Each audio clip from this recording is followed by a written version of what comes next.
আপনাকে যদি হত্যা করা হয়, কিন্তু সেই রক্তের বিনিময়ে যদি আপনি শহীদদের রক্তের বিনিময়ে নতুন বাংলাদেশ গড়ে যেতে পারেন, আগামী 1000 বছর বাংলাদেশের মানুষ নামাজে প্রার্থনায় আপনার জন্য শুধু দোয়া করবে।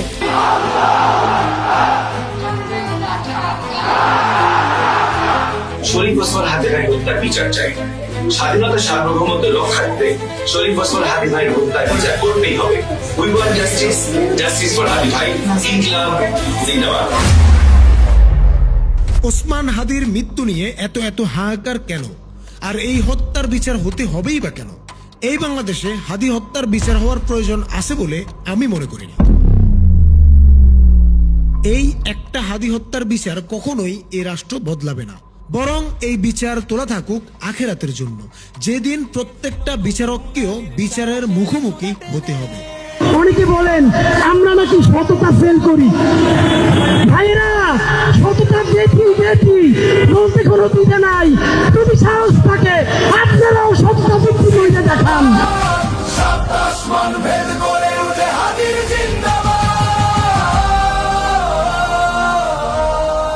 আমি শুরু করছি এমপি দিয়ে, আমি তো একদিন জাতিসংঘের মহাসচিব হইতে চাই। তবে আজ আমরা খুঁজে বের করার চেষ্টা করব গতানুগতিক রাজনৈতিক দলগুলোর চিন্তা ভাবনার সঙ্গে ওসমান হাদির ভাবনার পার্থক্য ঠিক কোথায় ছিল, এবং হাদিকে খুন করার পেছনে মিডিয়ার ভূমিকা আসলে কি ছিল। হাদিকে নিয়ে বড় বড় রাজনৈতিক দল থেকে শুরু করে রাজনৈতিক ব্যক্তিত্বরা মনে করেন ওসমান হাদি চেয়েছিলেন বাংলাদেশের মানুষের গণতন্ত্র প্রতিষ্ঠা হোক, মানুষ তাদের গণতান্ত্রিক অধিকার ফিরে পাক এবং অর্থনৈতিক অধিকার নিশ্চিত হোক। এটি মূলত একটি লিবারাল ডেমোক্রেটিক ট্রেন্ড। নির্বাচন, ভোটাধিকার, গণতান্ত্রিক প্রতিষ্ঠা, অর্থনৈতিক সুযোগ, আসলে এই ভাষা বিভিন্ন দলের দীর্ঘদিনের রাজনৈতিক বয়ানের সঙ্গে সামঞ্জস্যপূর্ণ। কিন্তু এখানেই একটি মৌলিক বিষয় পরিষ্কার করা জরুরি। হাদি কখনোই বাংলাদেশের মানুষের গণতন্ত্র প্রতিষ্ঠা হোক এই ধরনের সহজ প্রচলিত স্লোগানের রাজনীতি করেননি। আল্লাহ যতদিন বাঁচায় রাখবে, স্বাধীনতা, সার্বভৌমত্ব, ইনসাফ এবং সততার জন্য লড়াই করব। এই লড়াই আমাদের জিহাদ ইনশাআল্লাহ। হাদি কোনো রাজনীতিবিদ ছিলেন না। তিনি গণতন্ত্রকে কোনো চূড়ান্ত লক্ষ্য হিসেবে দেখেননি, বরং প্রশ্ন তুলেছেন এই গণতন্ত্র কার জন্য, কাদের স্বার্থে এবং কোন কাঠামোর ভেতরে কাজ করছে। এবার আসা যাক ইনকিলাব মঞ্চের ঘোষিত উদ্দেশ্য আসলে কি। 2024 সালের ছাত্র জনতার অভ্যুত্থান দ্বারা অনুপ্রাণিত একটি সাংস্কৃতিক সংগঠন এই ইনকিলাব মঞ্চ, যার লক্ষ্য সব ধরনের আধিপত্যবাদের বিরোধিতা, স্বাধীনতা ও সার্বভৌমত্ব রক্ষা, ইনসাফ ভিত্তিক রাষ্ট্র বিনির্মাণ। এখানে কয়েকটা শব্দ খুবই গুরুত্বপূর্ণ। আধিপত্যবাদ বলতে বোঝানো হয়েছে শুধুমাত্র ইন্ডিয়ার আধিপত্যবাদ নয়, বরং আওয়ামী লীগ, বিএনপি, জামাত, এনসিপি, হিন্দু, মুসলিম, মানে সব ধরনের আধিপত্যবাদের বিরোধিতা করা হয়েছে। শুধু রাষ্ট্রীয় নয়, বরং রাজনৈতিক, অর্থনৈতিক, সাংস্কৃতিক সব ধরনের আধিপত্যবাদের বিপক্ষে অবস্থান নিয়েছিলেন ইনকিলাব মঞ্চ। ইনসাফ বলতে তারা নৈতিক, ন্যায়ভিত্তিক রাষ্ট্র চেয়েছে, শুধুমাত্র নির্বাচন চাননি।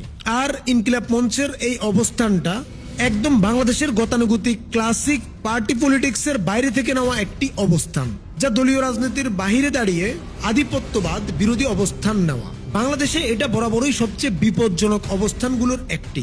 ইতিহাসে দেখা যায় যারা এই জায়গা থেকে কথা বলেছেন তাদের অনেককেই জীবন দিয়ে মূল্য দিতে হয়েছে। যেমনটি শহীদ নূর হোসেন ছিলেন স্বৈরাচারের বিরুদ্ধে রাজপথের প্রতীক, সাংবাদিক সাগর রুনি ছিলেন ক্ষমতার অস্বস্তিকর সত্যের জন্য হুমকি, আবার আবরার ফাহাদ ছিলেন আধিপত্যবাদী রাষ্ট্রচিন্তার বিরুদ্ধে এক স্পষ্ট প্রতিবাদ। তারা প্রত্যেকেই আধিপত্যবাদের জন্য ছিলেন এক একটি বিপজ্জনক অস্ত্র। কিন্তু ওসমান হাদি ছিলেন এই জায়গায় ভিন্ন মাত্রা। ওসমান হাদি কোনো একক স্লোগান, একক প্রতিবাদ বা একক ঘটনার মধ্যে সীমাবদ্ধ ছিলেন না। তিনি ছিলেন একটি সম্পূর্ণ চিন্তাধারা, একটি কাঠামোগত প্রশ্ন, একটি বিকল্প রাষ্ট্রবোধ। এই কারণে তিনি ছিলেন শুধুমাত্র একটি অস্ত্র নন, তিনি ছিলেন পুরো একটি অস্ত্রের গোডাউন। এই গোডাউন যদি ভেঙে না ফেলা যেত, তাহলে হয়তো খুব অল্প সময়ের মধ্যে এই রাষ্ট্রে আধিপত্যবাদের ভিত্তি নড়বড় হয়ে পড়ত।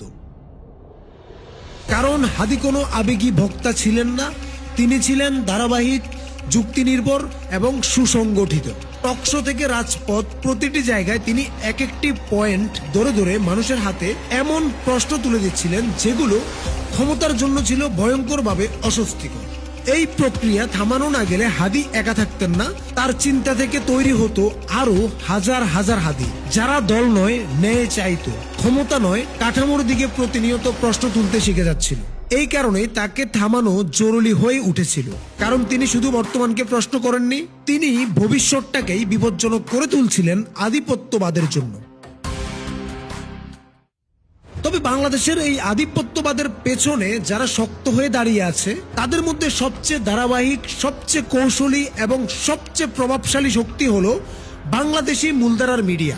এই মিডিয়া কেবল খবর প্রচার করেন না, এরা প্রতিদিন মানুষ কিভাবে ভাববে, কিভাবে প্রশ্ন করবে আর কিভাবে চুপ থাকবে সেটা ট্রেনিং দেয়। প্রতিটি মিডিয়া হাউস যেন এক একটি পেঁচানো খেলার ঘর, যেখানে সত্য নয় ন্যারেটিভ তৈরি হয়। এখানে প্রশ্ন তোলা হয় না, বরং প্রশ্ন বেচে দেয়া হয়। এখানে বিতর্ক হয় না, বিতর্ক নিয়ন্ত্রণ হয়। এখানে মানুষকে সচেতন করা হয় না, মানুষকে ম্যানেজ করা হয়। এই মিডিয়াগুলোর সবচেয়ে বড় সাফল্য হলো তারা মানুষকে বিশ্বাস করাতে পেরেছে যে এই ব্যবস্থার বাহিরে কিছু ভাবাই উগ্রতা, এই কাঠামোর বাইরে দাঁড়ানোই অরাজকতা।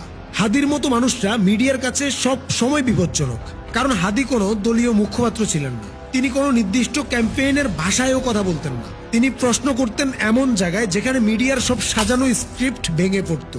এই মিডিয়াগুলো উস্কানি দিতে জানে, এরা গোলামি শেখাতে জানে, প্রয়োজনে মাথা নিচু রাখতেও জানে। এরা ক্ষমতার ভাষাকে জাতীয় স্বার্থ বানাতে জানে, কিন্তু সত্য সংবাদ দেওয়ার বেলায় তারা অদ্ভুতভাবে অন্ধ ও বধির।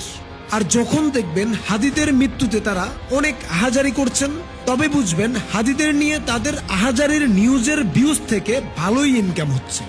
সবচেয়ে ভয়ঙ্কর জায়গাটা এখানে কিছু নির্দিষ্ট মিডিয়া ব্যক্তিত্ব আছেন যারা নিজেদের জ্ঞানী, প্রগতিশীল ও সচেতন নাগরিক বলে দাবি করেন। তাদের কথাবার্তায় বড় বড় শব্দ থাকে, তাদের আলোচনায় ভারী ভারী রেফারেন্স থাকে, কিন্তু বাস্তবে তাদের চিন্তার সাহস এতটাই সীমিত যে হাদির মতো একজন মানুষের একদিনের চিন্তা ভাবনাও তারা ধারণ করার ক্ষমতা রাখেন না।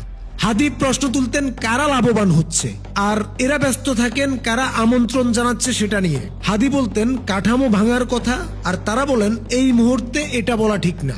এভাবে যুগে যুগে হাদিদের একা করে ফেলা হয়, প্রথমে উপহাস, তারপর অবহেলা, তারপর নীরবতা, আর সব শেষে 16-17 বছরের জন্য এমন হাদিদের শূন্যতা। আর এই শূন্যতাগুলো তৈরি করাই মিডিয়ার সবচেয়ে বড় অবদান। কারণ হাদি মারা গেলে শুধু একজন মানুষ মারা যায় না, মরে যায় হাজারটা সম্ভাব্য হাদি হয়ে ওঠার সুযোগ। তবুও ইতিহাস বলে হাদিরা কখনো শেষ হয় না, কারণ যতদিন এই কাঠামো থাকবে ততদিন কেউ না কেউ আবার প্রশ্ন তুলবেই। সমস্যা হলো প্রতিবারই মিডিয়া প্রস্তুত থাকে সেই প্রশ্নকে প্রথমে বিকৃত করতে, আর প্রয়োজন হলে চিরতরে মুছে ফেলতে। হাদি কখনোই একজন রাজনৈতিক ব্যক্তিত্ব হতে আসেননি। তিনি জানতেন এই দেশে ক্ষমতার কাঠামো নিয়ে সরাসরি প্রশ্ন তুললে শেষ পরিণতি কি হতে পারে। তিনি জানতেন তাকে মেরে ফেলাও হতে পারে। তবুও তিনি চেয়েছিলেন মরে গিয়েও যেন বাংলাদেশের রাজনৈতিক বাস্তবতায় একটা স্থায়ী দাগ রেখে যেতে, এমন একটা প্রশ্ন রেখে যেতে যেটা সহজে মুছে ফেলা যাবে না।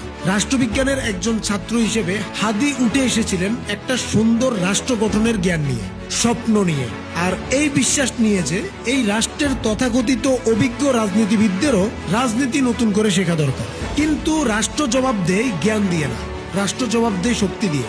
তার বিনিময়ে রাষ্ট্র হাদিকে দিয়েছে একটি বুলেট, যার ভেতরে চাপা পড়ে গেছে হাদির সেই সমস্ত চিন্তা, যুক্তি আর সম্ভাবনা। হাদি ছিলেন একজন শিক্ষক, শিক্ষকতা ছিল তার পরিচয়ের একটা মাত্র অংশ। তিনি একই সঙ্গে ছিলেন একজন স্ট্যান্ড আপ কমেডিয়ান। তিনি জানতেন মানুষকে শেখাতে হলে আগে হাসাতে হয়, হাসির ভেতর দিয়ে সত্য ঢুকিয়ে দিতে হয়। আর কখনো কখনো সেই সত্য এত গভীর হয় যে মরে গিয়ে কিভাবে কাঁদাতে হয় সেটাও হাদি দেখিয়ে গিয়েছে।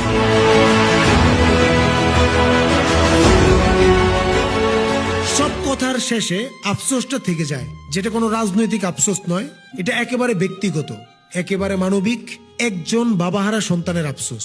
মারা যাওয়ার আগে হাদি সবাইকে বলে গিয়েছিলেন তার সন্তানকে দেখে রাখতে। এই কথাটার ভেতরে ছিল বিপ্লবীর ভাষা নয়, এটি ছিল একজন বাবার শেষ অনুরোধ। হাদি আজ বেঁচে আছে আমাদের মাঝে এই কারণে নয় যে সমাজ বদলে গেছে, বরং সত্যটা আরো নির্মম। এই সমাজ হাদির চাওয়ার মতো বদলানোর জন্য প্রস্তুত ছিল না কখনোই। হাদি যদি বেঁচে থাকতেন তবে এই মৃত পচে যাওয়া ব্যবস্থায় ধীরে ধীরে তাকে মেরে ফেলতো। তিনি মারা গেছেন, কিন্তু আমাদের সামনে রেখে গেছেন এমন একটি প্রশ্ন যেটি হলো আমরা কি আদৌ এমন মানুষ বাঁচিয়ে রাখার যোগ্য।